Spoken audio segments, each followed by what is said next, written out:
in the quiet riverside town of Ekin, where the nights were thick with mist and old stories traveled faster than the wind, people believed one thing without question: not everything that looks human is human.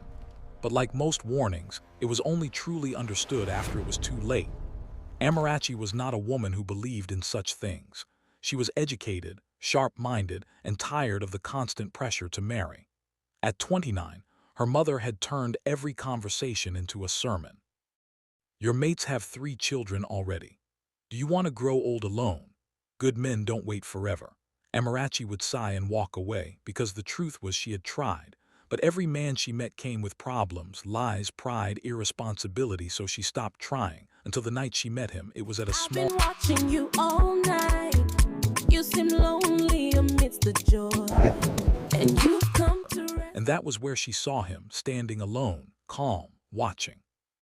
His name was Emeka, at least that's what he told her. He was different, not loud like the other men, not desperate, just present. When he spoke, his voice was soft but carried weight. When he smiled, it felt genuine, too genuine. You don't look like you enjoy weddings, he said. Amarachi laughed. I came for the food, he smiled. I came for something else. What? He looked at her. You should have sounded strange, too forward, too sudden. But somehow it didn't. Instead, it felt right. That night everything moved fast, too fast. Emeka called often, visited regularly, but always at odd times, evenings, late nights, never during the day. Why don't you come earlier? Amarachi once asked. My work doesn't allow it, he replied calmly. What work? Importation.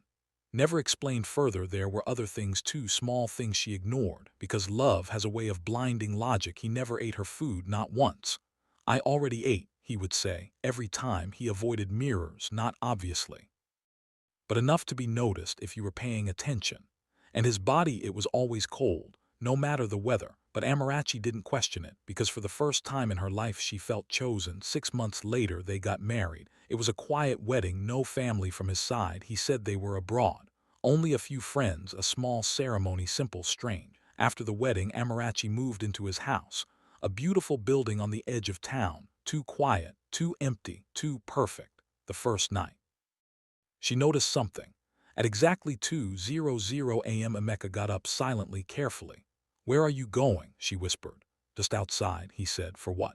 Air. He left and returned an hour later. This continued every night, same time, same silence, same cold body. When he returned, one night curiosity defeated her. At exactly 2:00 a.m., when he stood up and left, she followed, quietly, barefoot, heart pounding. He didn't go far, just behind the house, to a narrow path leading into a small bush. Amarachi hesitated. Everything inside her said go back. But she didn't. She followed him. The deeper she went, the colder it became. Not normal cold, heavy, unnatural cold. Then she saw it, a clearing, and in the middle graves, old ones, broken ones, silent ones. And there, standing among them, was Emeka. But he wasn't alone. Shapes moved around him, shadowy, distorted, not fully human. Amarachi's breath caught, her legs froze. Then Emeka spoke, but not like before. His voice had changed, deeper, echoing. She followed me. Every shadow stopped and slowly turned towards her. Amarachi tried to run, but her body refused. Then Emeka began walking toward her, slowly, calmly. Amarachi, he said, and now his face was changing, his eyes dark, empty, his smile too wide, too wrong. You weren't supposed to see this, streamed down her face. Who are you? He stopped in front of her, and for the first time he told the truth. I am not what you think. The ground beneath her felt like it was spinning. I was once human, he continued. I did not leave completely. Me, she whispered. He looked at her almost gently. Because you were open. Lonely hearts are easy doors. The shadows moved closer, whispering, laughing, hungry. You married me, he said softly, and now you belong here. That was when Amarachi screamed, and suddenly everything went dark. She woke up in her room, morning light, silence. Her heart raced, her body trembled. It was a dream. It had to be. She turned and froze. Emeka was lying beside her, watching her, smiling. You shouldn't have followed me. Blood ran cold. Days passed, but nothing was normal again. She stopped eating, stopped sleeping, stopped thinking clearly. Because every night at exactly 2:00 a.m. he still left. And sometimes when he returned she would hear whispers inside the room. One day she went to an old woman in the village, a woman people feared but respected. After hearing everything, the old woman said one thing. You did not marry a man. She paused. You married a spirit that refused to die.